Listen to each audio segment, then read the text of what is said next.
Vamos começar? Muito bem, então vamos para a nossa live sobre voltímetros. Vamos ver, essa aula que foi concebida a partir de um problema, aqui está bem simplificado, mas é um problema real. Você tem um instrumento de medida que te dá um valor, mas você quer corrigi-lo, seja porque, nesse caso aqui, ele tem algum defeito, então eu quero medir com o instrumento defeituoso, porém eu quero obter o valor correto, então eu preciso de uma função aí de correção, ou poderia ser simplesmente uma coisa do tipo, eu meço algo em uma unidade e eu quero que me expresse em outra unidade, uma mera correção, então, por exemplo, correção da temperatura americana em Fahrenheit para a temperatura brasileira, vamos dizer assim, em graus Celsius. Há uma função de correção. Poderia ser uma outra função de correção que eu meço uma grandeza e expresso em outra. Por exemplo, eu meço uma resistência e expresso o valor em temperatura. Então, essa função de correção, essa ideia é muito ampla, muito geral. Pode ser uma máquina que foi importada aí da Escandinávia ou do Canadá, né, que está fazendo 49,5 graus, e você quer adaptar ao clima brasileiro. Então, você precisa fazer alguma correção. Então, você não vai, às vezes, mexer na máquina, mas você mede numa condição, aplica uma correção e chega em outra. Então, essa é a ideia dessa aula, onde eu digo que eu comprei um novo lote de voltímetros, porém, eles estão mostrando um valor diferente dos anteriores. E o problema não é o fato de ser analógico ou digital. Isso não é problema para nenhum equipamento. O digital analógico é só a maneira como você expõe o valor. O que dá qualidade é como você converte o sinal de entrada nesse valor. A maneira de mostrar é mínima, é bem pouco. Então, o que está acontecendo? Por que o voltímetro de um tipo deu valor diferente do voltímetro de outro tipo? Então, essa é a ideia da aula de hoje. E aí, vamos lá. Dúvidas? O que você já... Bom, então, dúvidas sobre o assunto? Vamos lá. O que está enroscando aí?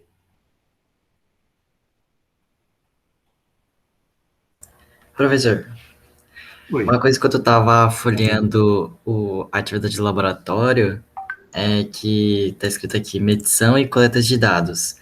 Tinha os dados preliminares e depois tinha os dados experimentais. É para a gente considerar os dados experimentais, né? Sim, sim.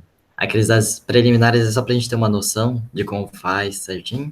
É porque é uma prática comum. Você está com um problema, faz um ensaio rápido aí. Tira alguns dados para ter uma noção do que pode estar acontecendo. Ah, entendeu? Agora faz bem feito. Então, o que eu apresentei no começo foi, olha, eu tenho uns dados aqui preliminares que me permitem fazer isso. Então, vou montar um plano de ataque, uma estratégia para resolver o problema. Vamos fazer assim, assim, assim, assim, assim. Agora, só com dados bons. Então, o que eu fiz foi assim, um rascunho, um ensaio rápido, um ensaio piloto, para depois fazer um ensaio bom. Por isso que os dados experimentais são os finais. Ah, entendi, professor. Obrigado. Isso é bem comum. Faz rapidamente para ver o que dá, para ter uma noção, entende o problema, ou dimensiona, aí faz bem feito. Aí faz com calma, com todo o controle. Se tem alguma condição especial, opa, nessa condição você vai fazer bem devagarinho, com bastante dados. Então, a gente costuma fazer muito isso.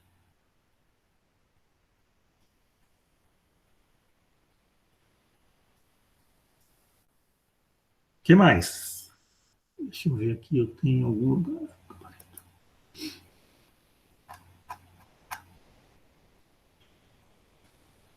Tá, espero que já tenham feito os primeiros gráficos e tenham visto que há diferença entre um voltímetro e outro, basicamente entre o analógico e o digital. O digital é muito parecido do teórico, do lei de Ohm, do cálculo teórico, e o analógico está dando problema.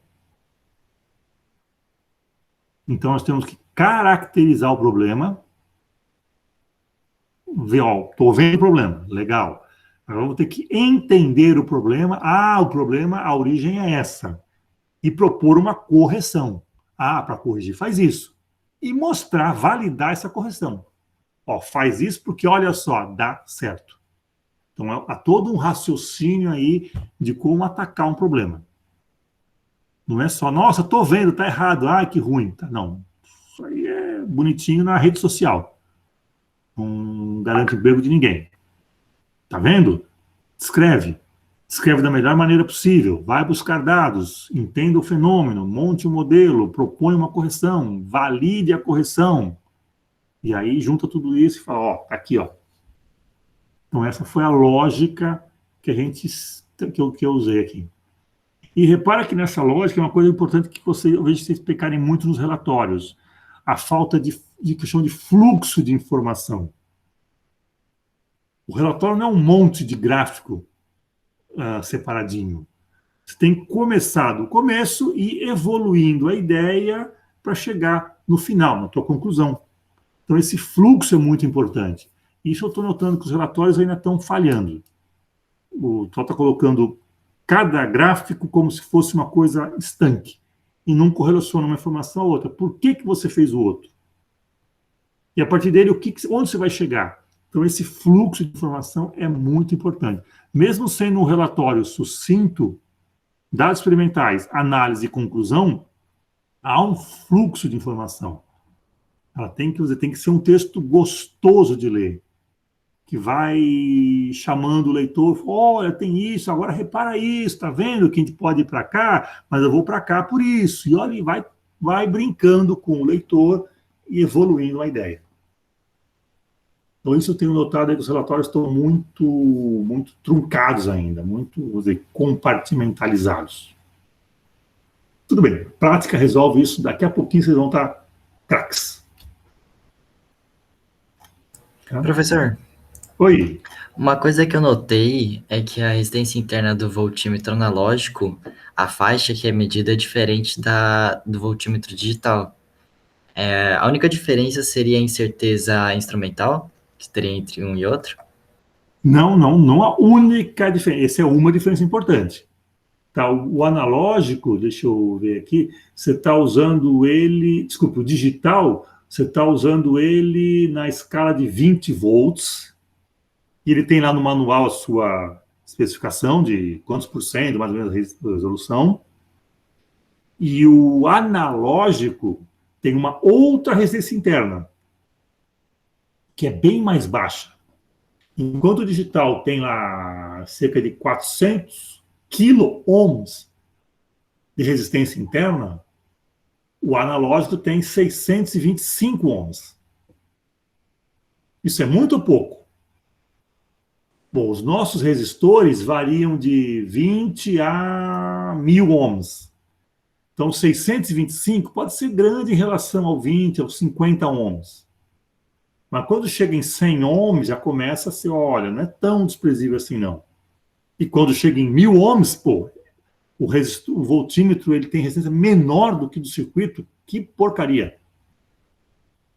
Então, por aí é uma dica de, olha, aí tem coisa. Então, a resistência interna é uma fonte desse problema. Como entender o problema, como modelar o problema, como chegar numa função de correção. Essa é toda aquela teoria que eu faço e eu calculo uma função que corrija. Eu tenho que ver se realmente corrige, tem que validar. Ah, entendi, professor. Então, esse é um dos motivos do porquê quando o valor da voltagem vai muito alto, a diferença entre o valor da resistência nominal e do valor da resistência do analógico difere tanto? Não digo nem quando a voltagem é alta, mas quando a resistência que você está medindo começa a não ser desprezível em relação aos 625. O primeiro ponto, 25, legal, 50, tá bom, 75, começa 100, putz, já é um sexto já, e começa a dar problema. Então, os primeiros 3 pontos podem ser bons. a partir daí dá problema. No analógico, digital não. Ah, sim. Eu troquei, era a resistência, assim, Isso. que quando a resistência era baixinha em relação à resistência interna do analógico, ainda a variação é desprezível, mas quando vai aumentando, chega até a superar a resistência interna, Vixe, aí já é um... aham, Tá? entendi. Então, repara que esse analógico seria bom para medir 10 ohms, 15 ohms, sem problema, dá para medir. Porque nessa faixa, o analógico e o digital são tão bons quanto, ou quase que são tão bons quanto. Mas começou a subir para 100 ohms, já começa a dar a diferença, e aí vai embora. Isso está na que eu chamo da caracterização do problema. Por quê? Porque esses dados me falam, poxa, tem alguma coisa errada a partir aí dos 75, 100 ohms. A diferença entre o analógico e o digital fica muito grande. Então, tem alguma coisa a ver com o valor da resistência medida. Aí, conhecendo como é que funciona o voltímetro, eu falei, o voltímetro tem uma resistência interna, que deveria ser muito maior. Poxa, será que não é isso? Ou seja, começa a desenvolver uma linha de raciocínio. Tá, então, aí você começa a ter, como chama, um plano de ataque, uma maneira de trabalhar com um problema. Sim, entendi, professor, obrigado. Se tivesse no laboratório, eu nem precisaria falar qual que é a resistência interna do voltímetro, você poderia medir na hora. Desconfiou? Mede. Nossa, deu Aham. quanto? Opa, isso acende a luz. Isso, vai embora. Então vocês poderiam, no laboratório, buscar essas informações. Não precisaria eu dar assim de graça. Vocês não têm como medir e também não tem a malandragem ainda de medir tudo. Calma, vamos devagar, né? Estamos na segunda aula ainda. Peraí, vamos devagar. A gente vai construindo toda uma linha aí de raciocínio. E, professor, existem voltímetros analógicos com uma resistência bem maior, né? Sim. Tem um, eu acho que eu não tenho a foto dele aqui, é um mais velho do que eu. Ele é tão bom quanto o digital. Quer dizer, ele é melhor que o digital, porque ele funciona já há mais de 50 anos, se não mais de 60, e o digital funciona há 5 anos só. Ou seja, é parrudo, robusto, indestrutível aquele negócio. Eu acho que eu devo ter uma foto dele aqui, um dia eu vou mostrar. Se eu levar, eu coloco no grupo lá. É assim, um preto desse tamanho, botãozão. Pô, esse aí deve ter visto a Segunda Guerra Mundial. Tá? Se não viu, pegou o cheiro. Porque ele é tão bom, ele também tem 20 kΩ por volt, tanto quanto o nosso digital moderno. Entendi. Só Obrigada, que professor. é indestrutível. Esse é o bom dele, assim. E já resistiu a muito aluno já. Nossa, então ele é muito bom. O fato de ser digital e analógico não é nem bom nem ruim. Eu posso ter um digital porcaria, posso ter um analógico muito bom. Então, na hora de você comprar, a questão que eu coloco aqui, quem foi o problema? Se você especificou, eu quero um voltímetro que tem fundo de escala 5 volts. Tá bom, eu tenho, toma. Isso é grandeza importante? Não só isso. Eu tenho que falar com qual sensibilidade ou qual resistência interna. Aí que você faz uma compra com especificação. Vai pagar um pouquinho mais caro, mas vai ter pelo menos um instrumento que funciona. Agora, se você fez a compra errada, ache uma função de correção. Pronto, não precisa devolver. Não precisa jogar fora, não precisa descartar. Consegue reutilizar. Que é outra questão importante para vocês, engenheiros. Vale a pena reutilizar? Vale a pena consertar? O que fazer com descarte? Aí começam outras variáveis. Descartar, pô, ele tem componente plástico, componente metálico, vou jogar na natureza aí. Não, vamos dar reciclar. Ah, tá bom. Então você pagou, vai jogar. Eu vou doar para alguém. Você vai doar um negócio que não funciona? Pô, isso é malandragem, pô, não pode. Então você quer doar? Primeiro fala como é que conserta, ou como é que faz a conversão. Ah, não, eu vou usar na minha empresa. Bom, então você tem que lembrar que sempre que você medir, aquele valor de voltagem, você tem que saber qual que é a resistência do que está sendo medido, aplicar uma correção para chegar no valor correto. Será que esse processo todo não vai tornar a sua, vamos dizer assim, linha de produção, de montagem muito mais lenta? Você vai ter prejuízo, vai ter baixa produtividade, porque você tem muito mais etapas a cumprir? Então veja que a coisa começa, em todo caso, super simples, tá? Mas poderíamos imaginar uma situação mais complexa, mais real, onde você tem que pensar em tudo isso. Custo, tempo, facilidade do operador. Então, um probleminha simples desse era para começar a despertar. Falar em ODS, Objetivos de Desenvolvimento Sustentável. Isso dá para levantar agora muita coisa. Então, não simplesmente um experimento. É uma questão, vamos dizer assim, cultural para a formação de um engenheiro importante. Engenheiro, físico, qualquer um, administrador, seja.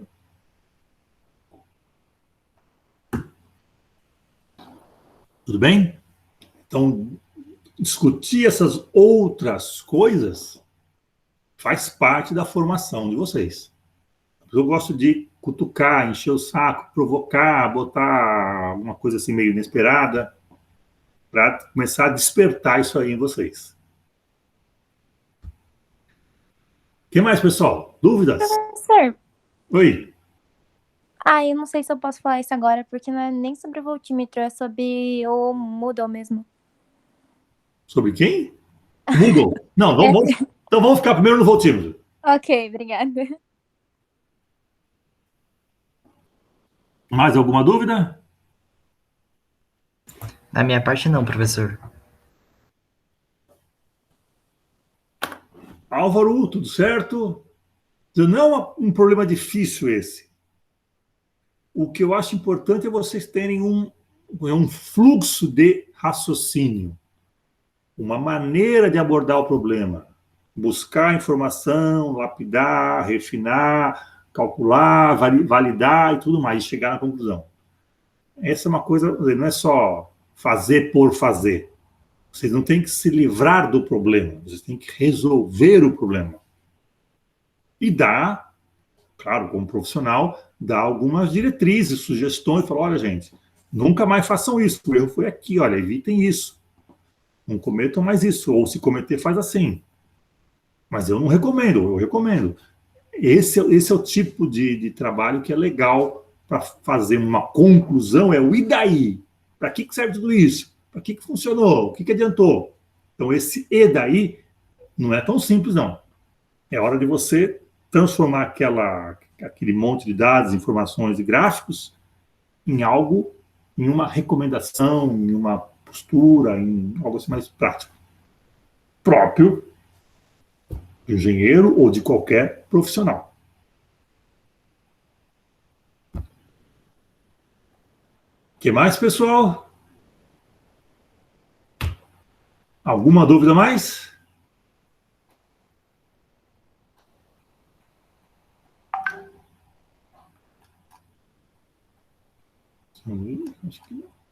Então, vamos lá, pessoal. Então, veja que acabe o problema, tudo certinho, o relatório para amanhã já, e tentem montar essa questão, acompanhar essa questão do fluxo de informação. Faça um texto gostoso de ler, gostoso que você começa a ler e vai que, nossa, e depois o que vem? Puxa, que bom. Ninguém precisa ser um grande escritor, tá bom? Mas que tenha começo, meio e fim, que ele flua naturalmente essas ideias. Né? Que tenha uma certa lógica.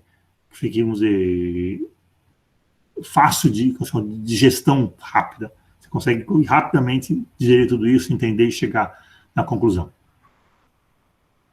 Tudo bem, pessoal? Então, encerramos por aqui? Algo mais? Não, professor. Não. Então, vamos encerrar por aqui, fechar essa live, e eu agradeço a todos.